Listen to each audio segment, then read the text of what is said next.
1. e4, Karpov once again begins with the king's pawn, confidently steering the game towards the open, classical structures where he already felt so comfortable. 1. e5, his opponent, Kalashnikov, meets him symmetrically, accepting the invitation to a traditional battle in the center of the board. 2. nf3, the most natural developing move. Karpov develops his knight, attacks the e5 pawn, and prepares to control the central squares. 2. nc6, black develops a piece and defends the pawn, continuing with the most standard and solid line of play in the open game. 3. bb5, the Ruy Lopez. Karpov again demonstrates his preference for this deeply strategic opening, aiming for a long-term positional advantage rather than a quick knockout. 3. s6, the Morphy defense. Black immediately challenges the powerful Spanish bishop, forcing it to declare its intentions early in the game. 4. ibxc6, the exchange variation. This is a profound strategic choice, especially for a 10-year-old. Karpov voluntarily gives up his strong bishop to saddle black with doubled pawns, betting on his superior pawn structure in the long run. For bxc6, black is forced to recapture towards the center, but now has a permanent structural weakness in the doubled c-pawns. In return, he gets the bishop pair and an open b-file. 5. d4, Karpov immediately opens the center. His plan is to use his structural advantage and better coordinated pieces to create pressure before black's bishop pair can become a factor. 5. exd4, black exchanges in the center, which is the most common and logical response, clarifying the pawn structure and opening lines for the pieces. 6. nxd4, the knight takes its post in the center of the board. From d4, it is a powerful piece that controls key squares and coordinates white's position. 6. c5, black immediately challenges the centralized knight, hoping to drive it back and gain more space and time for his own development. 7. n2, the knight retreats to a flexible and safe square. From e2, it can be rerouted to g3 to support the kingside, a common idea in these structures. 7. bb7, black develops his powerful light-squared bishop to the long diagonal, where it will exert pressure on white's center and kingside for the rest of the game. 8. nbc3, Karpov continues with his logical development, reinforcing his control of the center and preparing to connect his rooks. 8. nf6, black develops his knight to its most active square, adding another piece to the fight for the central squares and preparing to castle. 9. f3, an incredibly mature and deep prophylactic move. Karpov blunts the power of black's bishop on b7 and prepares to create a solid pawn fortress. 9. c6, a quiet move, preparing to untangle the queenside pawns and perhaps create counterplay with d5 in the future. 10. e5, an aggressive and surprising pawn thrust from Karpov. He is not content to play passively and strikes in the center to dislodge the black knight and create new weaknesses. 10. nd5, the knight is forced to a central square, but it is also a target. The position has suddenly become much sharper and more tactical. 11. n4, the knights dance in the center. Karpov establishes his own knight on a powerful central outpost, putting pressure on black's position. 11. f5, black is practically forced to challenge the knight, but this pawn move creates a permanent weakness on the e6 square and loosens his kingside. 12. x6, the position opens up further. Karpov exchanges pawns, clarifying the central situation and preparing to install his knight on a dominating square. 12. nxf6, black recaptures, bringing the knight back to a strong central post.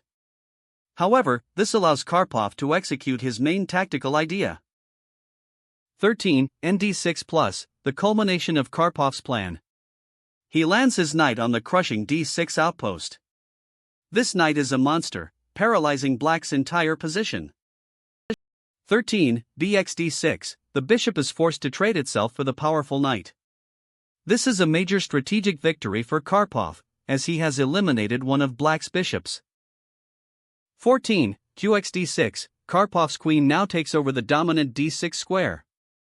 It is an incredibly powerful piece, restricting the black king and controlling the entire board. 14. qe7, a wise decision by black. He immediately seeks to trade queens, correctly judging that this is the only way to relieve the immense pressure. 15. c7 plus, Karpov obliges and trades queens. The game now transitions into an endgame where White's superior pawn structure gives him a clear and lasting advantage. 15. c7, the black king is now in the center of the board. While active, it is also a potential target for White's well-coordinated pieces. 16. bg5, Karpov develops his last minor piece with tempo, pinning the f6 knight and adding to Black's problems. Every move is played with purpose.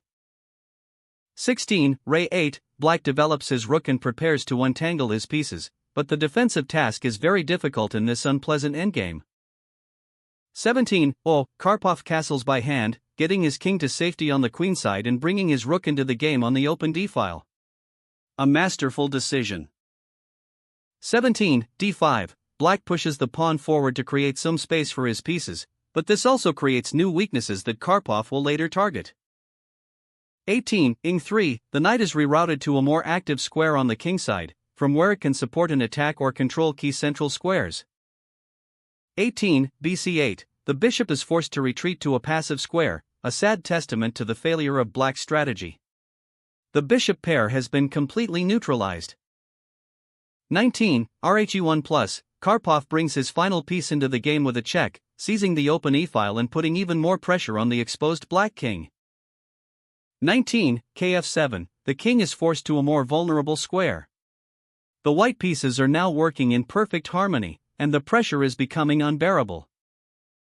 20. kd2, the king becomes an active piece. Karpov begins to march his king towards the center, a classic endgame technique to create a decisive advantage. 20. h6, a pawn move to create some breathing room, but it does little to solve the fundamental problems of the position. White's advantage is growing. 21. bxf6, Karpov trades his bishop for the knight, simplifying the position and clarifying his path to victory. The resulting endgame is strategically won for him. 21. kxf6, Black recaptures, and his king is now very active, but it is also very exposed. The absence of minor pieces will make it a vulnerable target. 22. rex8, Karpov continues to simplify, trading a pair of rooks. He knows that every exchange brings him closer to a winning endgame. 22. rex8, Black recaptures, but the position is now very difficult for him. White's king is better, and his pawn structure is superior. 23. 1 rupee, Karpov offers the trade of the final pair of rooks. He has calculated with incredible precision that the resulting minor piece endgame is winning for him. 23. rex1, Black is practically forced to accept the trade, as declining would lead to a worse position. The game is now decided by pure technique. 24. c1, the smoke clears, and the game has reached a pure minor piece endgame. It is here that the 10-year-old Karpov's genius truly shines. 24. k5, the black king is very active, which is Black's main source of counterplay. It rushes to the center to challenge White's king. 25. kd2, the battle of the kings begins. Karpov marches his own king to the center, ready to fight for control of the key squares. 25. d4, Black creates a passed pawn, but it is easily blockaded and will soon become a weakness rather than a strength. 26. n4, the knight is the superior minor piece in this position. It jumps to a powerful central square, from where it controls the board. 26. c4, Black tries to create some counterplay on the queenside, but this only creates new weaknesses in his own position that Karpov will exploit. 27. c3, Karpov challenges the black pawn chain, preparing to open lines for his king and knight to penetrate into Black's position. 27. bf5, the bishop is developed to an active square, but it is immediately challenged by White's knight, and its influence is limited. 28. cxd4+, Karpov opens the c-file and creates a passed pawn of his own. The position is now completely winning for him. 28. kxd4, Black's king is very active, but it is also very exposed. It is a strength and a weakness at the same time. 29. nc3, the knight returns to a key defensive square, from where it blockades the black pawns and prepares to support White's own passed pawns. 29, bd3, the bishop is a nuisance, but it cannot create any decisive threats. The game is completely lost for black. 30, g3, a quiet but useful move. Karpov restricts the black king and prepares to create a passed pawn on the king side. 30, g5, black fixes the pawn structure, but this only makes it easier for Karpov to calculate the winning variations. 31, a3, another quiet pawn move, taking space on the queenside and preparing to create a passed pawn in that sector. 31, h5, a pawn move, but it is a futile gesture. The game is completely lost, and these are just the last gasps of a dying position. 32, nd1, the start of a masterful knight maneuver. Karpov will now reroute his knight to the king side, where it will be the decisive attacking piece. 32, bf1, the bishop tries to create some threats, but it is a futile gesture. The game is over, and these are just the last gasps. 33, n3, the knight continues its journey. From e3, it is heading for a more active square, from where it will create decisive threats. 33, bd3, the bishop is forced to retreat, a sad testament to its passivity throughout the entire game. The game is over. 34, nd1, the knight returns, patiently waiting for the right moment to strike. Karpov is in no hurry, slowly tightening the screws. 34, bg6, the bishop is rerouted, but it is a futile gesture. The game is over, and these are just the last gasps of a dying position. 35, n3, the knight returns to its active post, and the position is repeated. Karpov is patiently probing for weaknesses, not rushing. 35, bd3, black is simply waiting for white to execute his winning plan. There is nothing he can do to improve his position. 36, nd1, the knight repeats its maneuver, a sign of complete domination. Karpov can improve his position at will, while black can only wait. 36, bh7, the bishop is a helpless spectator to the destruction of its position.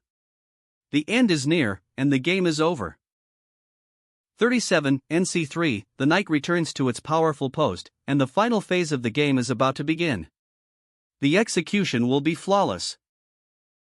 37, bg8, the bishop is forced to a passive square. The position is completely hopeless, and the end is near. 38, n2+, the knight check forces the king to move, and the final combination is now in sight. The beauty of Karpov's play is its ruthless efficiency. 38, k5, the king is driven back, and the white king will now become the decisive piece. The end is near. 39, k3, the king continues its majestic march into the heart of black's position. The king will deliver the final blow. 39, kd5, the king tries to create a blockade, but it is a hopeless task. The white king is too strong, and the position is lost. 40, nc3+, another check, driving the king further back and clarifying white's path to victory. The execution is flawless. 40, k5, the king is driven back once again. The position is completely hopeless, and the end is near. 41, n4, the knight attacks the weak g5 pawn, creating new problems for black to solve. The pressure is relentless. 41, kf5, the king tries to defend, but it is a futile gesture. The game is completely lost, and these are just the last gasps. 42, nc5, the knight attacks the d-pawn, creating new and decisive threats. The black position is collapsing from all sides. 42, k5, the king is forced to defend, but it cannot hold back the tide. The position is completely lost for white. 43, nexus 6, the breakthrough. Karpov wins a key pawn, and he will now create an unstoppable passed pawn on the queen side. 43, kd5, the king tries to create a blockade, but it is a hopeless task. The passed pawn is too strong. 44, nb4+, the knight check forces the king to move, and the final combination is now in sight. The execution is flawless. 44, kc5, the king is driven back, and the white king will now become the decisive piece. The end is near. 45, na2, the knight is rerouted to support the advance of the passed pawn. The coordination of white's pieces is perfect. 45, c3, a final, desperate attempt to create some chaos, but it is a futile gesture. The game is over, and these are just the last gasps. 46, nxc3, Karpov captures the pawn, and his knight is now a monster, dominating the board and preparing to deliver the final blow.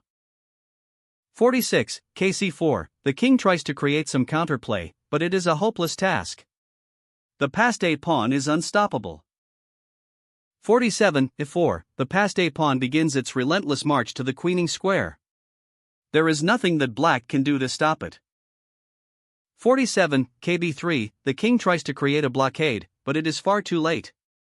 The pawn is too strong, and the white king is too active. 48, f5, the pawn is now unstoppable. It will queen, and the game will be over. The execution of the win has been flawless. 48, bc4, the bishop is forced to blockade the pawn, but it is a hopeless task. The white king will now decide the game. 49, f4, Karpov opens a second front on the kingside, a classic technique to stretch the defense and create a decisive breakthrough. 49, gxf4+, black is forced to exchange, but this only serves to open the g-file for white's king, adding to black's problems.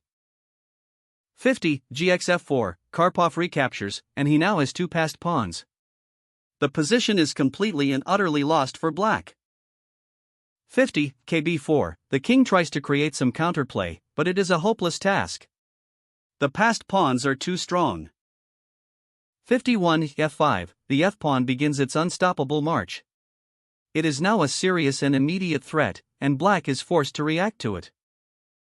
51, xa5, the king captures a pawn, but it is a futile gesture. The game will be decided by the f-pawn. 52, kd4, the king continues its majestic march. It is now a monster piece, dominating the board and preparing to deliver the final blow. 52, kb4, the king tries to create a defensive line, but it is a hopeless task. The white king is too strong. 53, n4, the knight is a monster, dominating the board and creating new threats. The black position is collapsing from all sides. 53, ba2, the bishop is a helpless spectator to the destruction of its position. The end is near, and the game is over. 54, ef6, the passed pawn is now unstoppable. It will queen, and the game will be over. The execution of the win has been flawless. 54, bf7, the bishop is forced to blockade the pawn, but it is a hopeless task. The white king will now decide the game. 55, nc5, the knight is a monster, dominating the board and creating new threats. The black position is collapsing from all sides. 55, bd5, the bishop is a helpless spectator to the destruction of its position. The end is near, and the game is over. 56, h4, the h-pawn begins to march forward, creating another passed pawn and adding to black's misery. The white pawns are rolling down the board. 56, bf7, the bishop is forced to blockade the pawn, but it is a hopeless task. The white king will now decide the game. 57, nd3+, another check, driving the king further back and clarifying white's path to victory. The execution is flawless. 57, kb3, the king is driven back once again. The position is completely hopeless, and the end is near. 58, n5, the knight attacks the bishop, creating new and decisive threats. The black position is collapsing from all sides.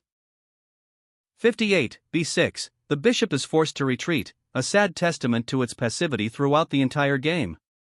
The game is over. 59, nxc6, the knight captures the pawn, and the game is now over. Black has no defense against the passed f-pawn. 59, kxb2, the king captures a pawn, but it is a futile gesture. The game will be over in one move. 60, nd8, the final, brilliant move. The knight attacks the bishop, and the f-pawn will queen on the next move. Black resigned, completely outplayed by the 10-year-old prodigy. 1-0.